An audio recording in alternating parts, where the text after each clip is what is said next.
Welcome to this explainer. Today, we're diving into a truly foundational piece of work, George Leonard's classic book, Mastery. If you've ever wondered why real excellence takes so much time and, honestly, so much intense frustration, you are in the exact right place. We're going to deconstruct the first half of Leonard's philosophy to really understand the apprentice's journey. We're going to see why developing a completely different kind of mindset is literally the only way to achieve genuine greatness. So I want you to think about the last time you tried to learn something brand new. Maybe it was a new language or a musical instrument you immediately wanted to smash, a sport, maybe even a complex new software tool. At first, you were probably incredibly excited, right? But what happened when you hit that inevitable wall? Why do we tend to abandon new skills the absolute second they become difficult? Well, the harsh truth is, most of us don't actually want mastery. We want results. We want them fast. We want that massive creative breakthrough without putting in the years of struggle. But, as we'll see, that expectation is exactly what sets us up to fail from day one. George Leonard completely flips our modern expectation of quick results on its head with his core definition. Mastery is not a destination you arrive at. It's not this magical final state where you finally get the black belt or the expert title and then boom, you're just done. Nope. It is a continuous path of improvement, adjustment, and lifelong learning. Think about it. If you believe mastery is an endpoint, every single struggle is going to feel like a massive failure. But if you accept that it's a living, breathing process, then that frustration, that struggle, it just becomes a required, perfectly normal part of the path. Okay, let's look at our roadmap. We have 5 core concepts to unpack today: the destination myth, surviving the plateau, the dilemma of talent, the role of the sensei, and finally, embracing beginner's mind. Let's kick things off with part 1, the destination myth, and why we basically get skill acquisition all wrong. We have all been totally conditioned to believe in this cinematic montage version of success. You know, where years of grueling hard work are just compressed into a snappy 3-minute pop song. This modern mindset is entirely focused on fast results, life hacks, relentless optimization, and just trying to skip the basics entirely. It absolutely hates slowness. But true mastery, that requires a totally different approach. A mastery mindset is focused on lifelong learning, trusting the process, and having incredibly deep patience. Leonard is basically asking us to accept the actual timeline of human development, rather than constantly trying to hack it. Leonard spent decades studying Aikido, and he uses it as a central metaphor here, not because this is just a book about martial arts, but because it perfectly reveals how mastery actually feels. It has a specific emotional texture to it. It's made up of long, sometimes agonizing stretches of awkward, clumsy repetition, which are then punctuated by these moments of sudden, effortless grace. Feeling awkward and frustrated doesn't mean you're doing it wrong. It's practically a requirement. You literally have to absorb the principles through repeated practice until your mind and your body adapt. Moving right along to part 2, surviving the plateau. This is the exact spot where most people quit. So the actual rhythm of mastery does not happen in a nice, smooth upward line. It just doesn't. On day 1, you experience this amazing peak of pure excitement. But by month 1, you hit a plateau. Your growth suddenly becomes invisible. Around month 6, you might hit another peak, a sudden breakthrough where things click. But by year 1, you are right back on a long plateau. Most people absolutely despise this flat line. But chasing only the peaks and jumping ship to a new hobby the second the excitement fades is the exact reason why we quit. We have to fundamentally reframe what it means to feel stuck. Because listen to this, the plateau is not a failure of the system. It is the system. This is the living, breathing space where your nervous system is quietly integrating the new skill. It's where repetition actually becomes embodied.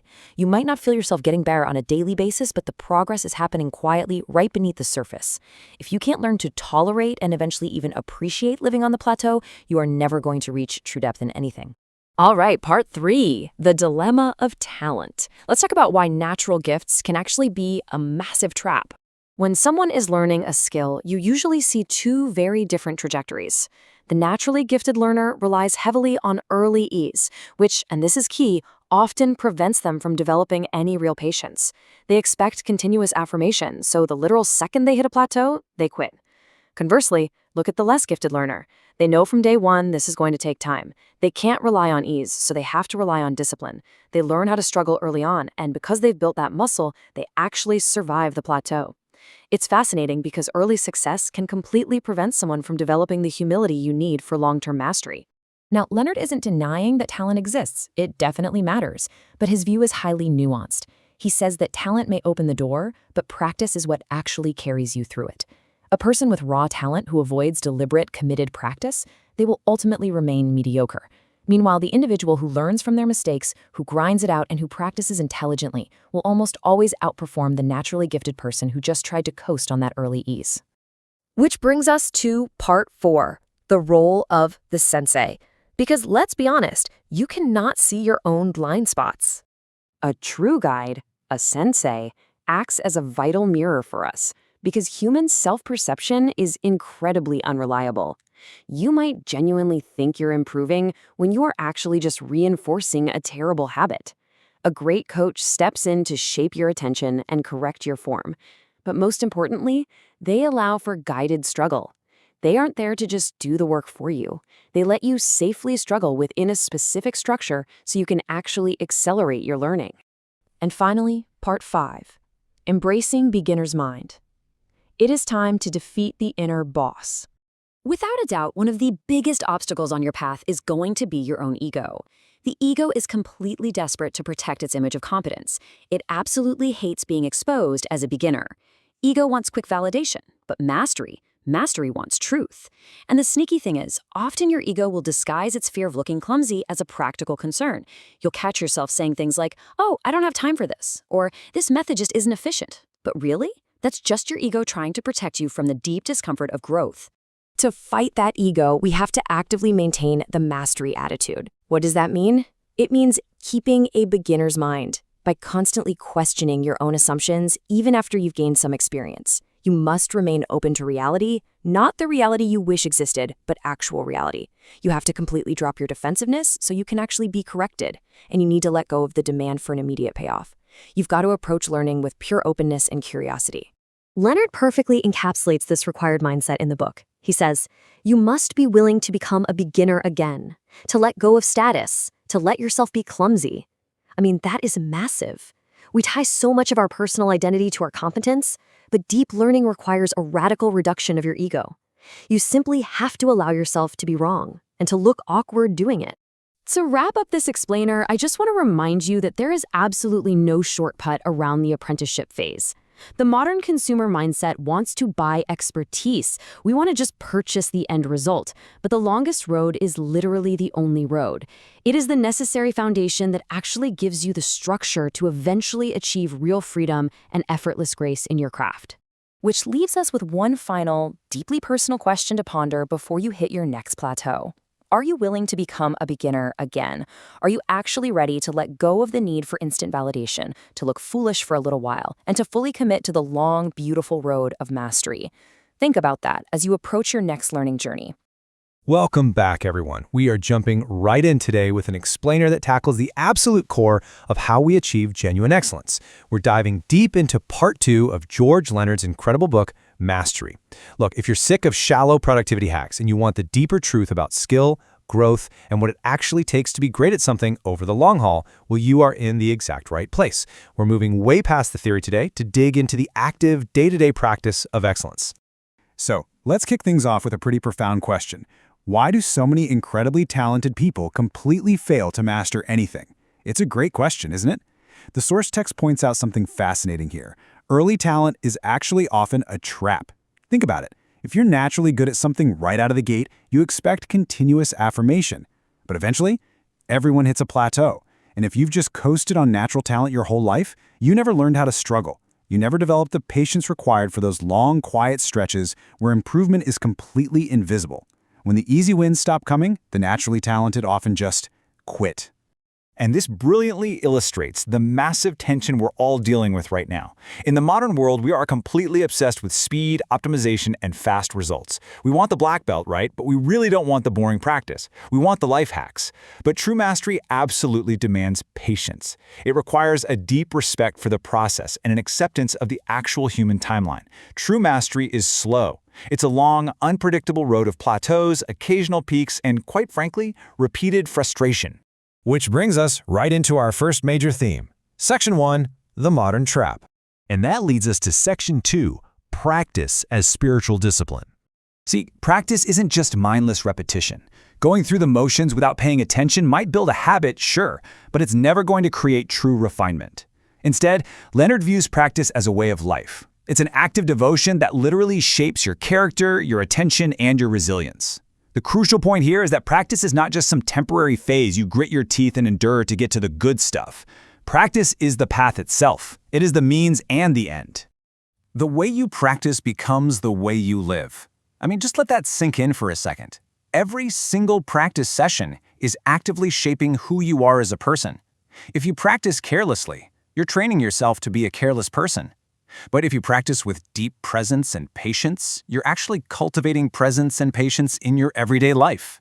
You're training your brain to face reality directly and to just keep going, even when you aren't getting a quick dopamine hit or an immediate reward.